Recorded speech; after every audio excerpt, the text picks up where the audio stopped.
Good morning and welcome to part 2 of the Chapter 54 review. This review will discuss the laws, some of the court cases, and some of the major events you have to focus on for the upcoming quiz on Chapter 54. Jumping back in. Like I said, this is Chapter 54 review part 2. We're going to cover the court cases, the laws, and the events. I am having a rough day, ladies and gentlemen. I just recorded over 20 minutes of video and the microphone was muted, so it was useless. I had one PDF page showing you for 20 minutes with no information coming across the audio. So we're going to jump in and hopefully this works better than the first take. We're going to start with the court cases. Plessy versus Ferguson, Brown versus Board of Education, and in 1956 the Supreme Court ruled that segregation on busing and public transportation would be outlawed. These are very influential court cases, but as with any court case, any law, people don't always follow them.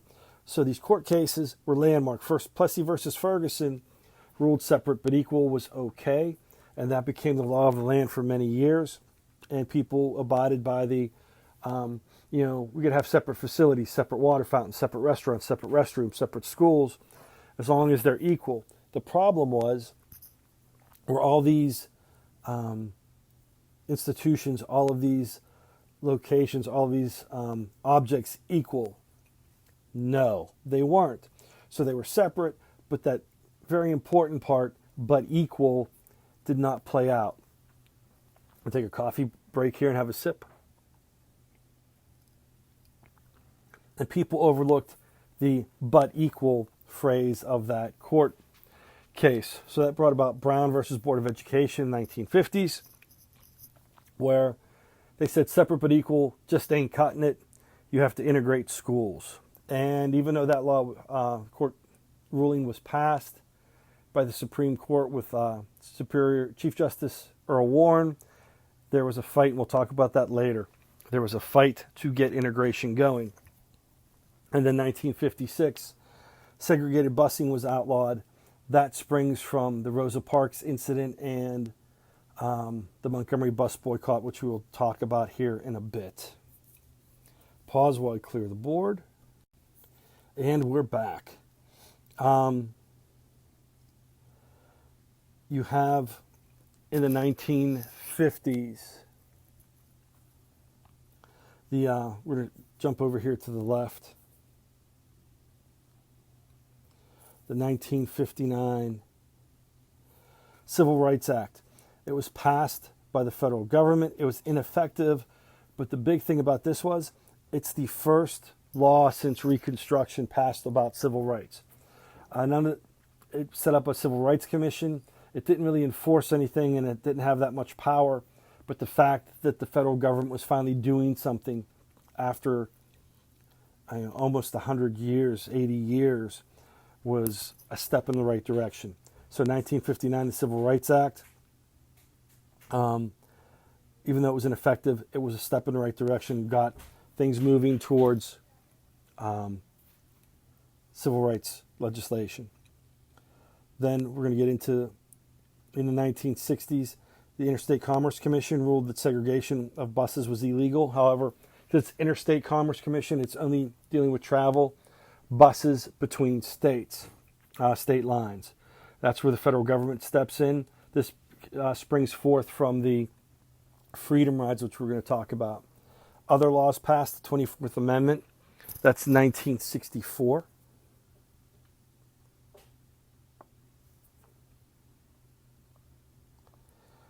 It's ratified by the states. It banned the poll tax. Poll taxes are taxes you pay to vote. And basically it disenfranchises, it keeps poor people from voting.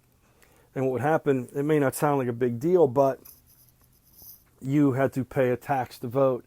If you didn't want to pay that tax, it accrued over time. So if I didn't vote last year because, well, it's not that big of an election, I need to feed my family, or I need to pay rent, or I need to do something, I don't have the money, that money rolls over to the next year. So now this year's a presidential election. for me to vote, I would have to pay a tax, not only from this year, but any past year that I didn't pay that tax. It rolls over. And that was a way to keep people from voting. Enough people don't vote as it is in the United States. For a representative democracy to work, you have to have people voting and participating. And if you can limit who votes and who participates, that benefits certain groups of people. And that depends on who's disenfranchised, who doesn't vote. You guys being younger, oftentimes you don't vote, so you don't have as much authority or as much say in government proceedings because politicians don't listen to you because some of you are underage. Those who are over the age of 18 don't vote en masse. So people don't listen to you. It's just how the system works. And these amendments and these laws were passed to allow more people to vote. That takes us to the Voting Rights Act of 1965. This banned literacy tests. So you didn't have to take a test before you were allowed to vote to prove that you could read. And it wasn't like an eye test. It wasn't, like some of these tests you take in elementary school. They were more difficult to pass. And they were set up to benefit people who had higher levels of schooling. We're going to jump down to the 1964 Civil Rights Act. This is going to sound silly, but at the time it was a big thing. You can't refuse to hire people based upon their race, based upon their skin color. And in today's society, that sounds silly. Why would someone do that? It was just commonplace in certain areas in the United States back in the day. So they wanted to ban the ability to not hire somebody because of the color of their skin, which a lot of these things that we're going to talk about, in today's society don't sound like a big to-do, but they were occurrences that were happening back in the day. And the media coverage of these events really helped propel the civil rights movement because in certain areas of the United States, these issues weren't really happening, or at least not happening out in the open. And people were like, this doesn't make any sense until they see the videos of what's going on. So picking up with the events. We're going to start with the Montgomery bus boycotts. This occurred from the Rosa Parks incident where she was arrested for not giving up her seat on the bus. The Montgomery Improvement Association, the MIA, sponsored this bus boycott, which the boycott actually became illegal. They were hoping for maybe 50% of the African Americans not to ride the bus. It was pushing closer to 90%. And the bus companies in Montgomery were hurting so badly, the city passed laws that made it illegal to not ride the bus and to carpool. So the bus companies were suffering economically. And this showed what boycotts can do and how it could affect public policy. The MIA eventually went back and sued, and that came up to the 1956 Supreme Court ruling about segregation on buses being outlawed. Now, we're going to jump from there to the Little Rock Nine. We've talked about that before. You had 9 African American students who wanted to be integrated into schools in Little Rock, Arkansas. This deals with the Brown versus Board of Education ruling. They stated separate but equal. Is it fair because they're separate and they're not equal? And we'll talk about Governor Faubus and President Eisenhower. Faubus sent in the National Guard he said to protect the African American students. What actually happened was he kept the African American students out of the school, wouldn't let them in. President Eisenhower saw what was going on with the National Guard, raised him the 101st Airborne, sent them in, and basically forced the entry of the 9 African American students into Little Rock High School. So in response, city leaders and the governor closed schools in Little Rock for a year. And some of you questioned this in your reflections, like, why would they do this? They didn't want integration. So what they did was they closed the public schools. The wealthier students went to private schools, so they were still getting an education. And the poor students who couldn't, both white and African American, who couldn't go to private schools, sat out for a year. And they closed the schools because they did not want integrated schools. And this is where the media really comes into play. You have the television cameras there. You have newsreels there. You have people seeing these adults attacking 9 students, all for just wanting to walk into a building and learn. And in many areas of the country where this wasn't an issue, people didn't, I can't believe this is going on. I can't believe, this violence is breaking out. And they see these pictures. They see these television newscasts of the violence. And, a lot of times when something happens, people are like, oh, well, they had to do something to start it. And they're seeing this video of, these African-American students are doing nothing but trying to walk into the building, and they're being harassed and attacked. And you have to remember, the technology wasn't there. You couldn't walk with a cell phone and green screen yourself into the Grand Canyon or Niagara Falls. You couldn't make these deep fake videos.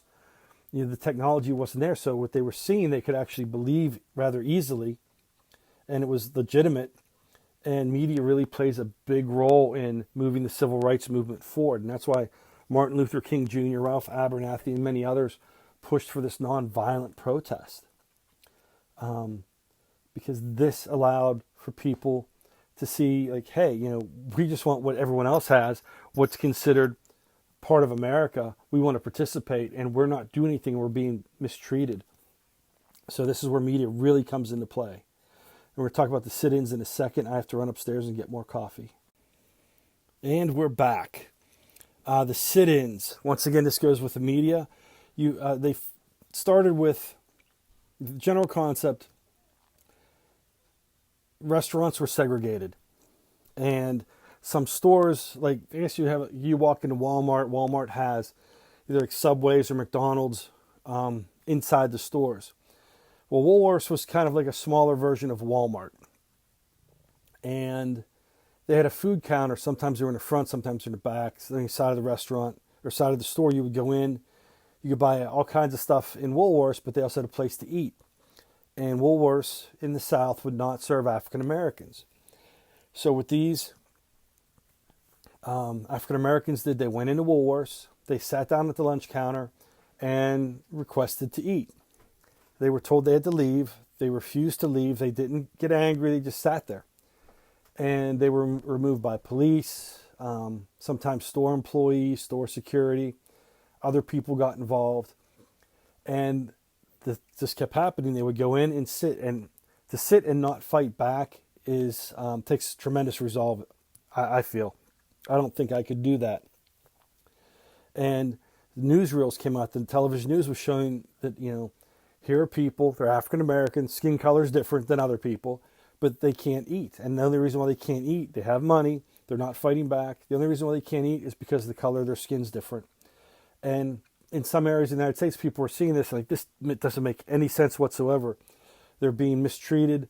They're being, in some cases, beat up, shoved around, and they're not fighting back.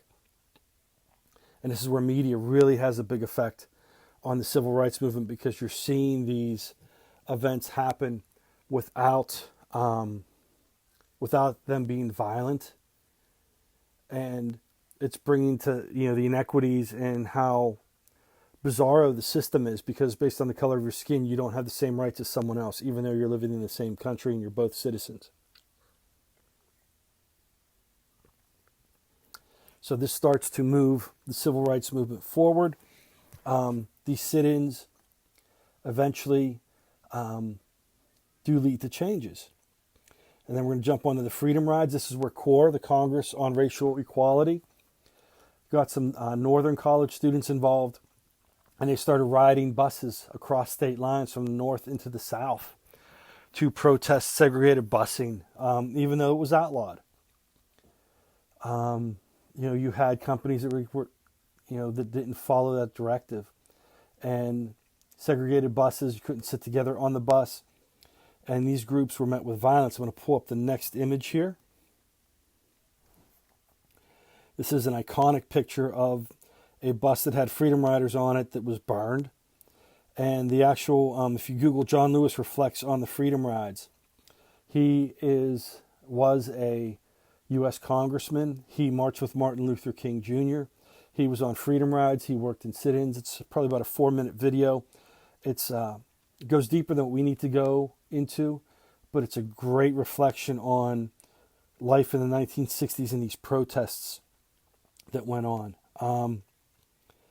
And this is an iconic, like I said, an iconic picture of what happened to some of the buses in the South, and just for people riding on it that were different skin color. And it was craziness. That this violence broke out, and people in the North were seeing this.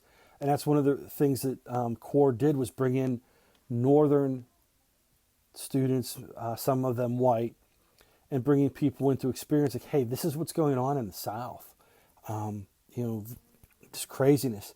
And people were starting to see these images and see television broadcasts of the results of these actions, and they started getting behind the civil rights movement. We're going to pause and go back to the study guide here in a second. All right, we're back. The I Have a Dream speech during the March on Washington. Martin Luther King Jr. gave this iconic speech. The text is in the wakelets. Google it. I think there's a link in the wakelet also. You could listen to the speech, a recording of the speech. Fantastic speech as to what Martin Luther King Jr.'s vision was for life moving forward in America. And it's a great speech and a watershed moment in the civil rights movement. Now we're getting into the darker side here with the next two issues. The long, hot summer. Some of you guys stated in your reflections you weren't sure of how this happened. The chapter says maybe 1964, definitely 1965.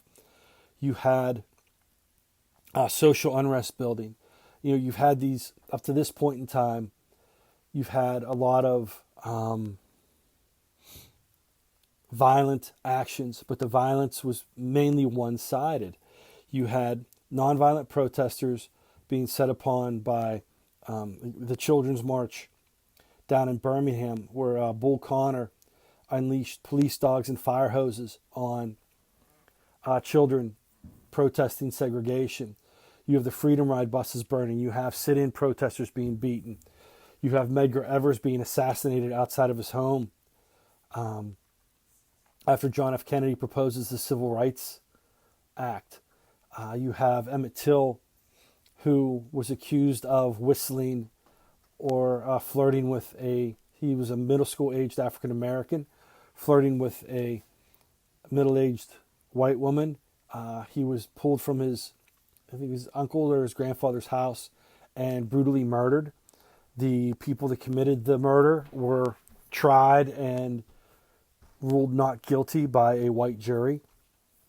So you have these events. You have lynchings going on, where people, the Klan and other groups, other hate groups, would come in and grab people and murder them, hang them in public hanging because of the color of their skin. And sometimes white people were hanged, lynched, because they were helping African Americans.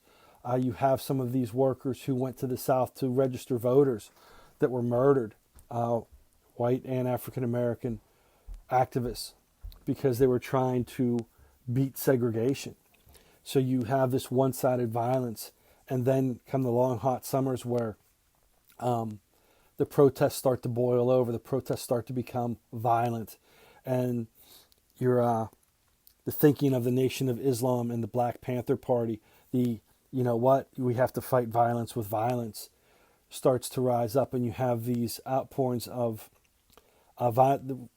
incidents that spark them violence, authority violence against African Americans that caused riots. Sometimes you have these things boiling up today in protests.